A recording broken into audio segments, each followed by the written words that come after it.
أشهد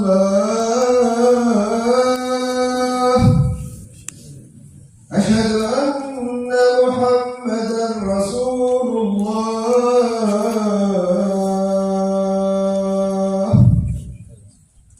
أشهد أن محمدا رسول الله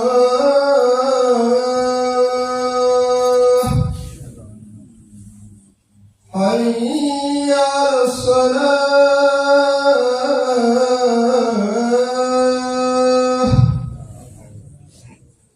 حي على الصلاة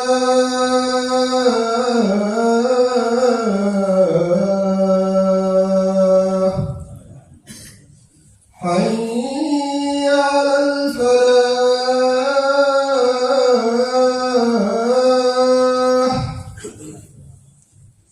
حي على الفلاح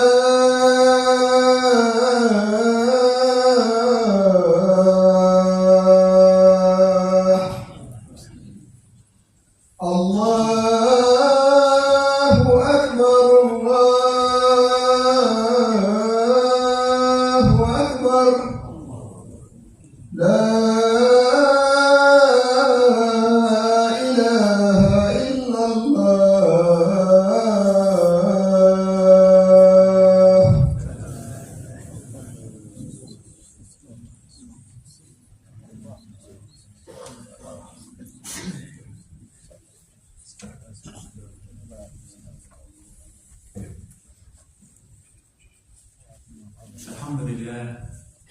الحمد لله نستعينه ونستغفره ونعوذ بالله من شرور انفسنا وسيئات اعمالنا من يهد الله فلا مضل له ومن يضلل فلا هادي له واشهد ان لا اله الا الله واشهد ان محمدا عبده ورسوله يا ايها الذين امنوا اتقوا الله حق تقاته ولا تموتن الا وانتم مسلمون.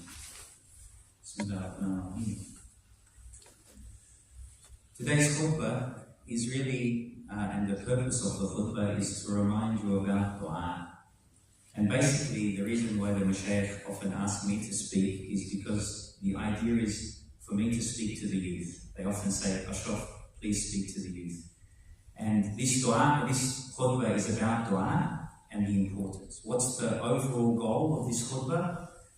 Hopefully, at the end of this khutbah, you all will decide to make more dua.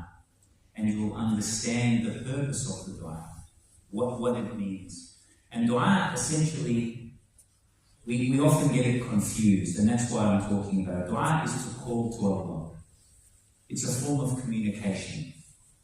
And if you ask the young kids, ask your sons, ask your kids after this khutbah, and say, what is dua? And you'll usually get a response, something along the lines of, oh yeah, usually I do dua when I want something. And I was going to label the khutbah, the actual khutbah, dua, it's not Uber Eats. It's not Amazon.com.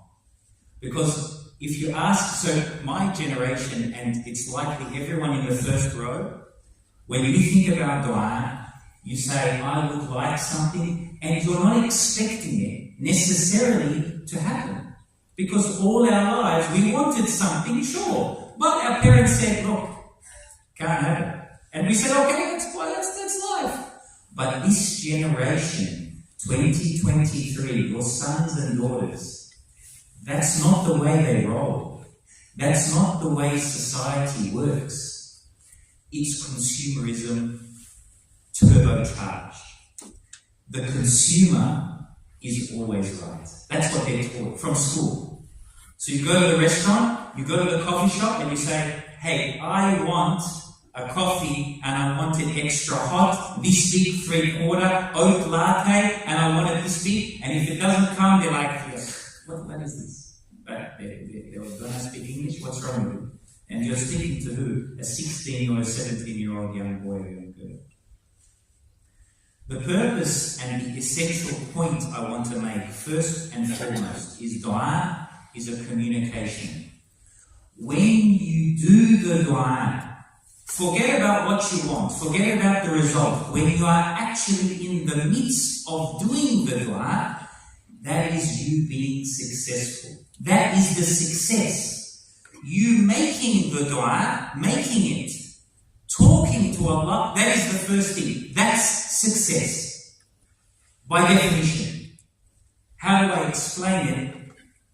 So I explain it to my kids and I say, look, let's just say every day we invite the Prime Minister or the Premier of Victoria, whoever it is, and I ask them all the time and I bring them to my house. And it gets to a point where we're so friendly, we get along so well that he gives me his mobile number. And so I have the Premier, Dan Andrews, he's in my mobile. Or I have the Prime Minister, Albanese, he's in my mobile. He's in my, I can speed dial him, no problems.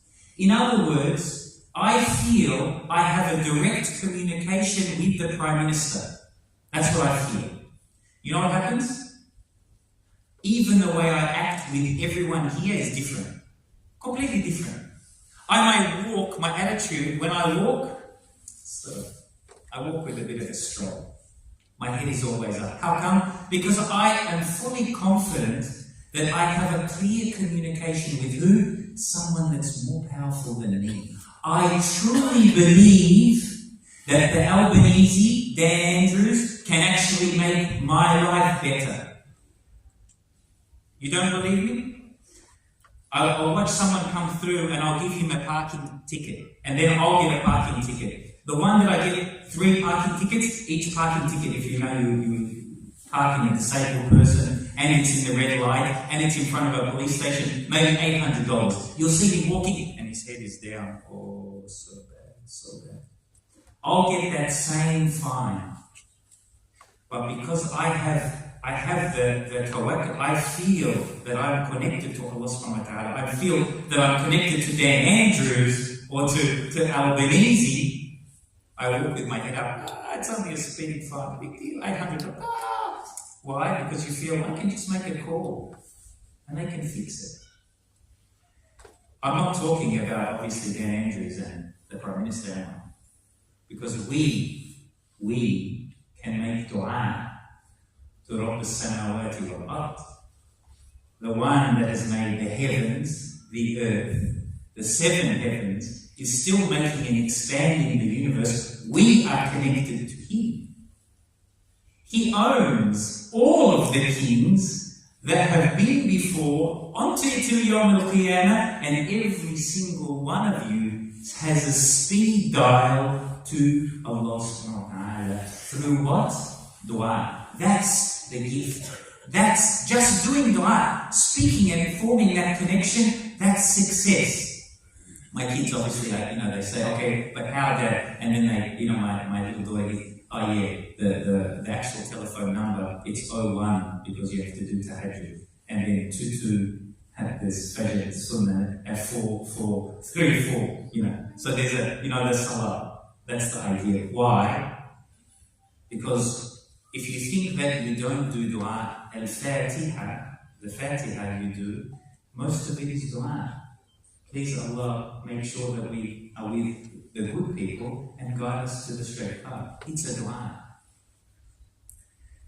The second thing that's really important to answer about dua is, once you believe that you are asking Allah and you are doing the communication, sometimes you feel that you are doing the dua and you are doing dua and it's not being answered.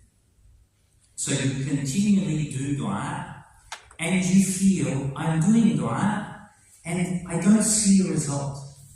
So I'm in a problem. I want to marry this girl. I want to marry this boy. I can see that I want a better job. I want a better house. I want this disease to be gone. But I'm not being answered and I don't know why.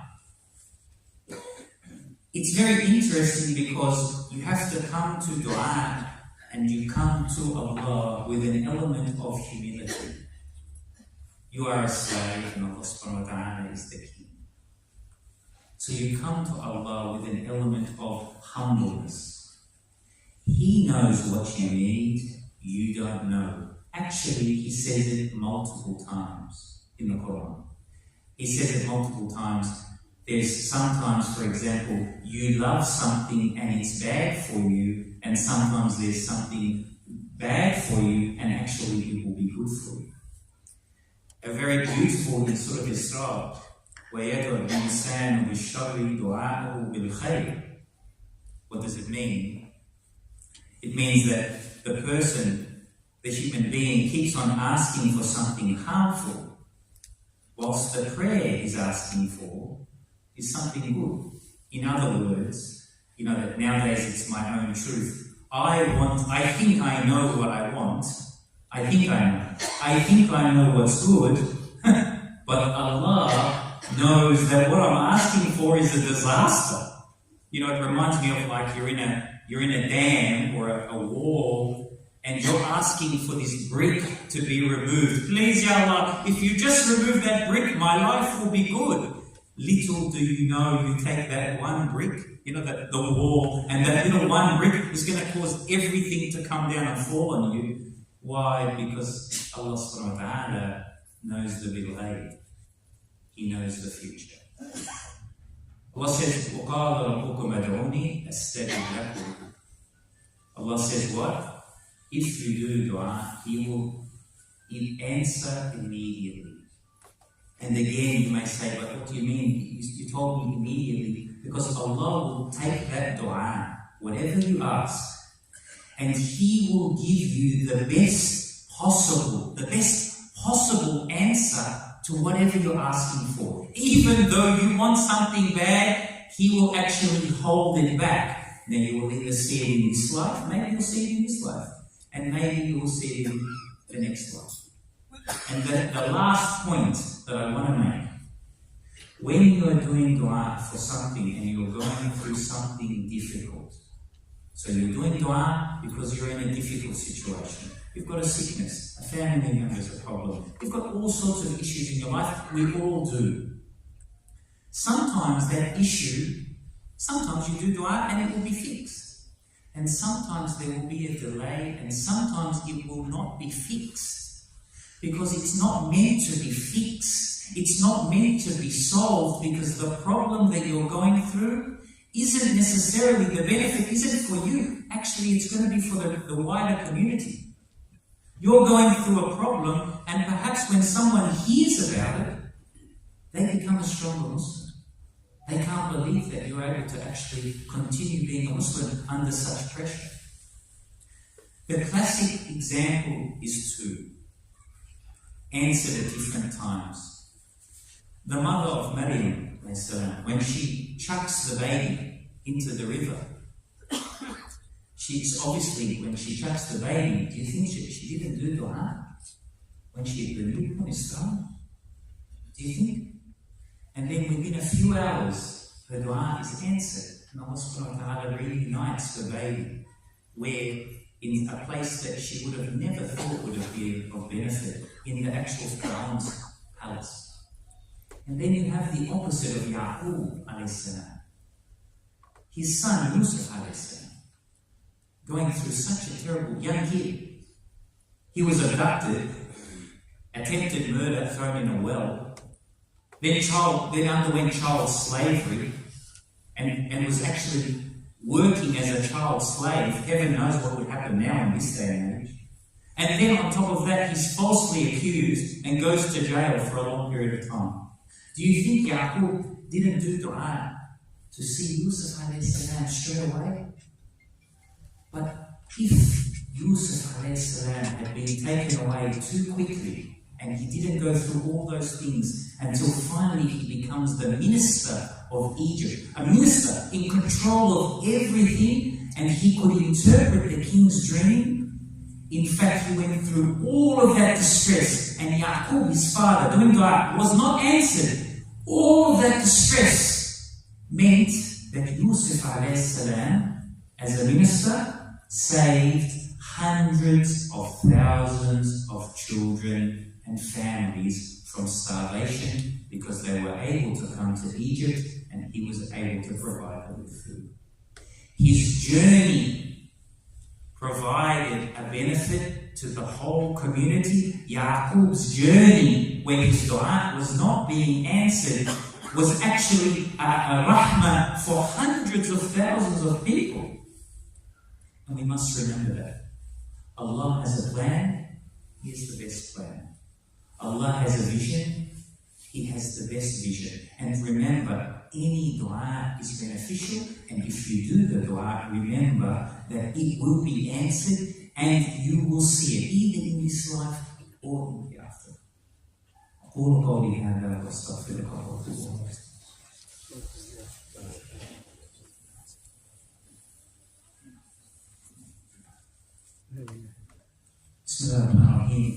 You know, it's funny because you think that a dua from me or dua from my children or dua from anyone, you think that we sometimes can get confused, and it's very clear. But for me, what really always reminds me never to give up never to give up hope, and to be clear about just asking Allah, just continuing to ask. You really don't know what is beneficial, is because sometimes, I understand, I'm not perfect, I don't know everything, and no one does. But the Sahaba, for me, I would have thought that they're on another level. And so when they do dua, or when they think about things, their decision making, sadaqun. You know, they're up here and we're down here. And yet in the Quran, Allah subhanahu wa ta'ala says, in the Quran, it says, Ya Rasulullah, they said to the Sahaba, don't you know that Rasulullah sallallahu alayhi wa sallam, he's with you? And if he was to follow your decisions, so whatever they thought was the best, even when they did dua, if even just the best of the best, they were not given some way. If the Rasulullah sallallahu alayhi wa sallam followed what they wanted, they would have ended in disaster. It would have been a disaster. So it's an emphasis on humility and humbleness. Don't get caught up in thinking that whatever you want, just because it's not answered, is something bad. Perhaps, inshallah, Allah subhanahu wa ta'ala has something better, grander, and He has the long-term vision. Alhamdulillah. إن الله يأمر بالعدل والإحسان وإيتاء ذي القربى وينهى عن الفحشاء والمنكر والبغي يعظكم لعلكم تذكرون إن الصلاة كانت على المؤمنين كتابا موقوتا وأقم الصلاة.